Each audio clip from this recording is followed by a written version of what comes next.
almışıq hamilə xanımların birindən. 32 həftəlik hamiləyəm, qarnımı sığallayanda uşaqdan heç bir reaksiya yoxdur.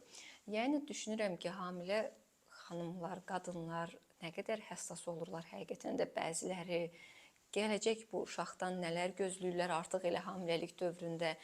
Yəni siz nə istəyirsiniz ki, istəyirsiniz dindirəndə sizi cavab versin oradan, nə bilim, əl eləsin və yaxud da nə eləsin bu uşaq. Ola bilər ki, siz sığallayanda o reaksiya verməz. Bu normal bir şeydir.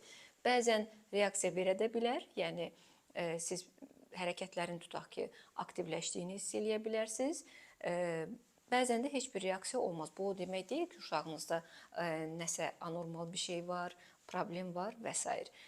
Bu qədər həssas yanaşmağa ehtiyac yoxdur. Uşaqlarınızın sadəcə olaraq hərəkətini gün ərzində izləyin. Əgər siz bir neçə dəfə, yəni periodik dölün tərpənməsini, uşağın tərpənməsini hiss edirsinizsə, arxayın olun.